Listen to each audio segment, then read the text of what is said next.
Hey all, this is another Exoticare tutorial. Thanks for buying the GT shifter bezel replacement kit.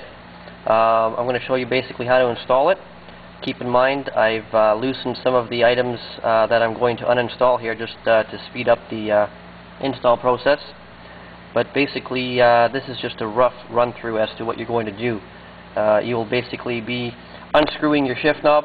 This car is equipped with a short shifter as well as the Ford Racing thicker shifter sleeve. So if you don't have it, you're going to skip the next step. So basically you unscrew your shift knob, set it aside.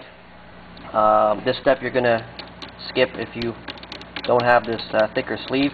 And keep in mind I've already also loosened the shift boot just so that I can pull it out with one hand. So basically you just pull that out, lift it out, and you've got your shifter mechanism exposed. Keep in mind that you will want to put your car into second gear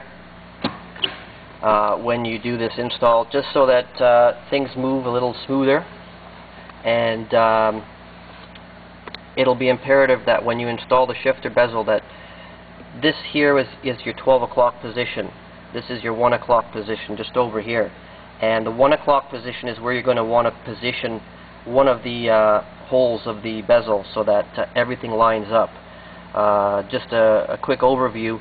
This car with the short shifter, if you look at the height of the short shifter, it's pretty much peaks a little bit higher than the actual console itself. So that's one thing that's been a tricky thing to get around, but we figured out how to do it.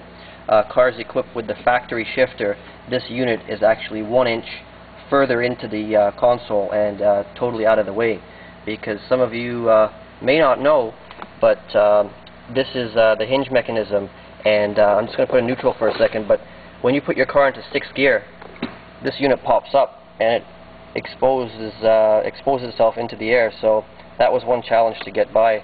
So you see that articulates when you go into the 6th gear. Anyways, we're going to put the car back into 2nd gear here, and I'm just going to grab my shifter bezel, show you the bottom of this bezel. You'll note that the way we fasten the bezel to the actual console is by using 3 little tabs. And basically when you screw these tabs into the side, what happens is they lock the bezel into place and it clamps it down.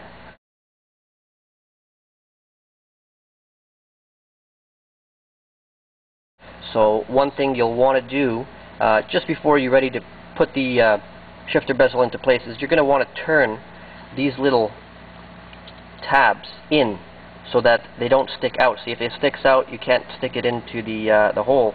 So you basically turn them in, and I'm just going to put the camera down for 1 second while I put that in, but basically you're going to just pop that over the center console, and it'll be important to have at least one of the tabs or eyelets pointing to the 1 o'clock position, which is right about here. And you'll also want to position it so that the boot looks right, as there are 3 sides, 1, 2, 3 to every boot, and basically just twist it so that the boot design looks good to you. And also keep in mind that you'll want to put the there's a set screw at the side here. I don't know if you can see it from my camera here, but there's a set screw right there that's held in place with the Allen key. So basically you want to have your set screw hidden, and the best place to hide it is actually facing the 1 to 2 o'clock position. You might have to fiddle with the actual bezel around the console just to get the tabs into position, but the final position you will want is 1 o'clock, and the eyelet also will be approximately 1 o'clock, between 12 and 2 o'clock. The eyelet's just over here, which you tighten the set screw inside with the enclosed Allen key. So I'm just going to grab my Allen key, and basically you're going to tighten. Those pins will lock into place.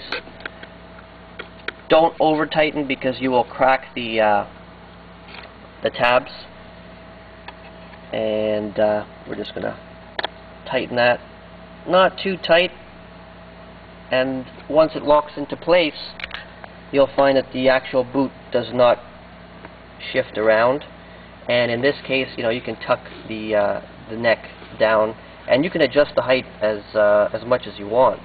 So I'm basically going to grab the thicker sleeve right now, and I'm just going to put that into position.